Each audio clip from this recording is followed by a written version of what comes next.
Thanks a lot for staying with us. It's time now to take a look at stories making headlines on Nigerian newspapers. This morning, we have a host of them. We'll also be checking out big stories on the foreign scene. Beginning with The Nation now, and the big story there is on the latest regarding the June Owo attacks. Now, 5 suspects, 1 accomplice is being held over that bloody incident. We brought that up during the news earlier. The Daily Times is also leading with that Masterminds of our church attack captured. That's according to CDS Lucky Irabor, to be paraded before the public in due course, he says. And Governor Akeredolu confirms arrest of culprits, warns Ebira community in Ondo against venturing into kidnapping. That's on the Daily Times.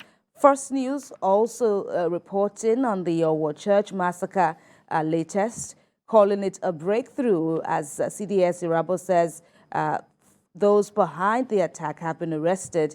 And Governor Akeredolu quoted there saying 5 suspects and the landlord who harbored the gunmen already in custody. Now to this Nigeria's unity. We've lost over 1 million Nigerians since 1966.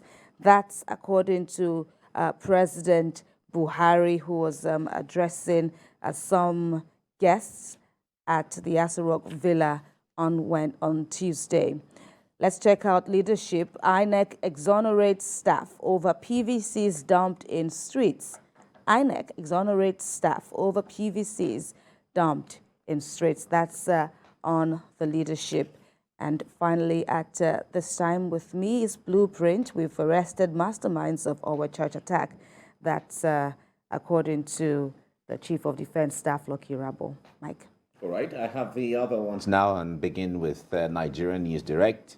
It says, Rep. Summon Ahmed issue 1-week ultimatum for minister's appearance. This is on the front page of the News Direct. From there, let's go to Daily Trust. Daily Trust newspaper says, Presidency, NUPRC fracas puts $1.28 billion Seplat ExxonMobil deal in limbo. Okay, that's what Daily Trust has in there. How PIA empowers Commission on Business Deals. Why we oppose President's approval? Regulator is saying this. The parties must follow regulations. Experts are saying this. And that all, you find that on the front page of Daily Trust. Let's go now to national economy. Nigeria heads towards 3rd economic recession in 7 years. Nigeria heads towards 3rd economic recession in 7 years. That's national economy. Business Day, on the other hand, says businesses incur billions in demurrage as customs processes drag. All right, businesses incur billions in demurrage as customs processes drag. That's what Business Day has in there. And let's move to the Punch newspaper. Wike's romance with Tinubu's men rattles Amechi's bays. That is what the Punch newspaper there has. And it says, Wike desperate for alliance with Tinubu wants protection after 2023. Rivers APC is quoted as saying this. That's what the Punch newspaper has. And then from there, let's go to the Guardian newspaper. Guardian says, Wike remains boastful as cracks emerge in his camp. Wike remains boastful as cracks emerge in his camp. That's what the Guardian says here. Next, moving on to Daily Independent, how NSAS protest may shape outcome of 2023 polls. Buhari addressed the issues, no more anger in the land. Keyamo is saying this. That's what Daily Independent has. Moving on to the international scene, we'll begin with the Financial Post. That says, tension in the Taiwan Strait. Taipei asserts itself. Okay, that's what Financial Post has there. And Canada must back Taiwan. That's part of what the Financial Post has in here on the international scene. Moving now to the United Kingdom, where the Guardian is saying that Johnson, new PM certain to bail out households over cost of living.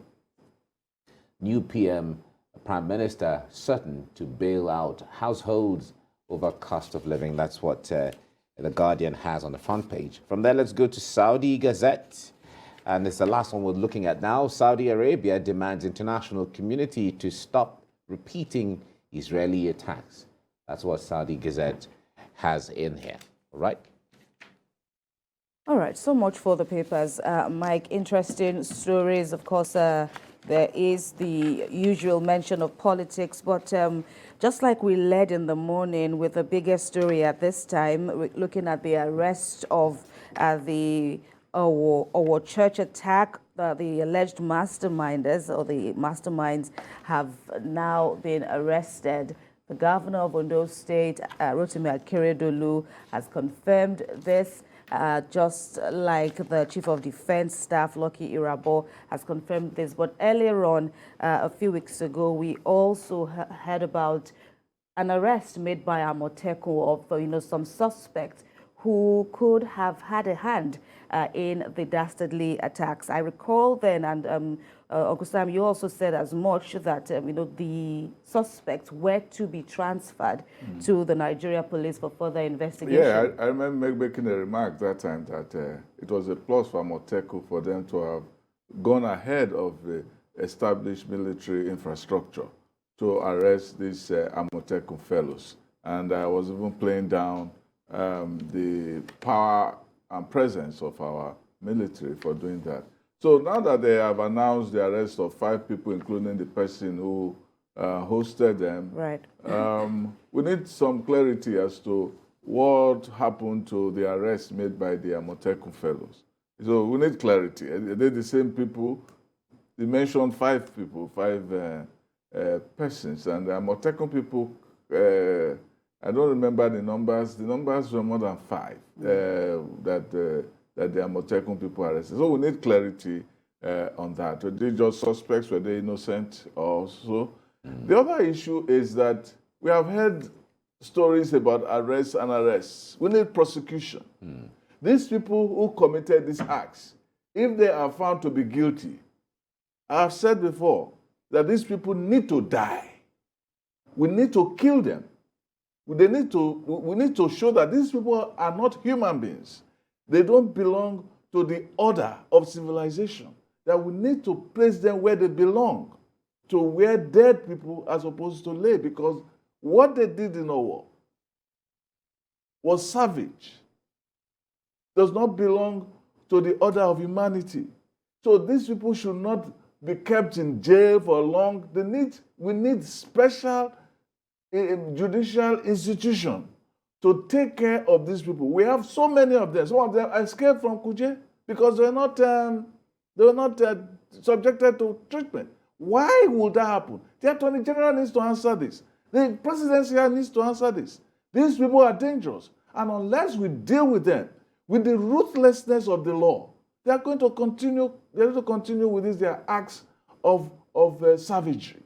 We need to do that. There are so many ways of looking into attacks of this nature, and the attack on the Owo church, on the Owo people, on the Ondo people, and indeed every other Nigerian who gathered in the church will easily never be forgotten, because even those who were maimed, I mean, how do you want to get closure on that, if not for the strength? It's at this time that we see the test of the will of human beings coming into question, that will to live despite the odds. So there are so many ways of looking at it, and the issue of now that they have been arrested, of course Nigerians were calling for speedy investigation and now speedy prosecution, perhaps maybe a special court for terror cases of this nature should also be considered, so that the regular delays we see at the regular courts will not be the order of the day in this one. Well, the Chief of Defense Staff made it clear that the investigation is on.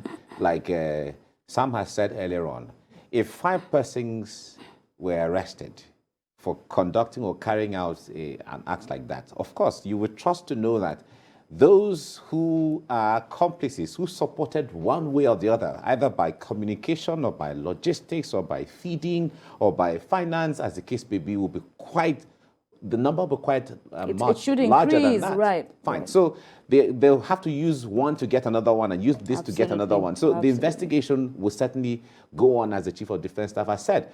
But let us even draw attention to some of the issues here.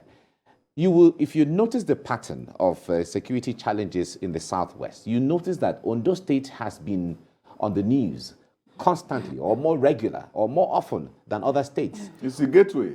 It's a gateway. But besides being a gateway, it is the same question you ask Zamfara State amongst the northwestern states. Why is Zamfara among the other states?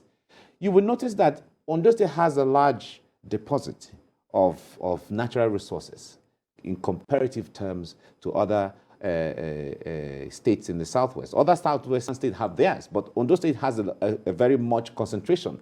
And if you also have to look at the forest resources, Ondo State has a very large forest, which could serve as a hiding place or as a fortress for those persons, because there are deep forests within Ondo State.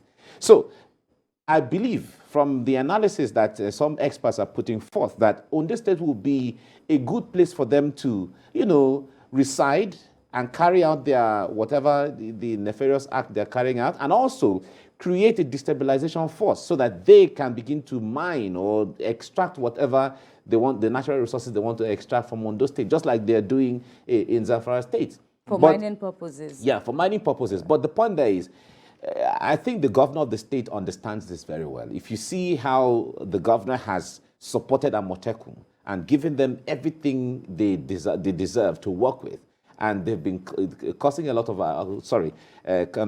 of arrests, it tells you that he understands what the terrain is. He understands what the dynamics are. Absolutely. So two quick things for me now, from takeaways from you both. First is that, yes, indeed, the governor has been talking tough, and we've been seeing him putting his words to action. Only recently to the law that enabled the creation of Amotekun in Ondo State was also given a boost by an amendment that will see to provision of some critical equipment and retraining of Amotekun. And of course, with the arrests that have been made, even though a substantial number, yesterday we spoke still on the Amotekun strides. You could say for or against, but on Amotekun's operations, we had a guest yesterday. But then afterwards, I got a call from someone who says, okay, we need to be careful about what's happening in Ondo State, about the arrest of people, that the core there, the Amotekun core, needs to be careful and not, give every traveler that comes into Ondo State that impression that it is against any traveler of northern extraction. We made this point yesterday. We did make this point yesterday. And all that. And these people had arms and ammunition. They were carrying motorcycles into a region that is increasingly suspicious of motorcycles and banning them. So they had a point in doing that. I made a point about the forest, and Ondo has become also in the crosshairs of the issue of federalism, where the issue of forests became a sort of battle between the states, and even the concept of federalism, the state against the center. I know Gabashew sparring with the governor and all even of that.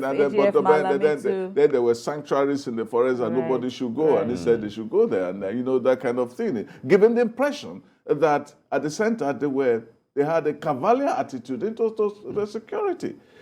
And it is not only Ondo, there are huge forests between Oyo and Ogun, as Gani Adams said, and said they're hosting them. So it's not only Ondo that they can hide. They can hide everywhere in the southwest. And mineral resources are vast in the west. In Osun, the gold rush there is immense. And a lot of criminality is going on. The governor has done some work in trying to tamper that down, but we cannot underplay the omen of that. And Ogun is very rich in natural resources. Therefore, mining and all of that. All over the country, every local government in Nigeria has a mineral resource. Every local government. How well are they tapped? And that is a reflection of how badly we have managed exactly. that we can be this rich and be this poor. And maybe we are this rich, we are this poor because we are this rich. We are this rich. Another quick observation would be there's that... a book, right.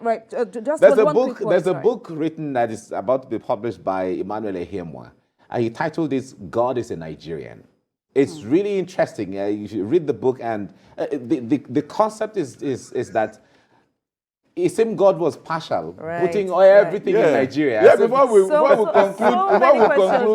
conclude this, let's talk about Wike and this. We'll get back to that, surely. We'll We'll get back to that. That is also very topical. So many questions still on the issue of insecurity, and this latest feat there by the security forces in Nigeria, looking at the arrest of the Owa attack masterminds. We'll talk some more in due course, but...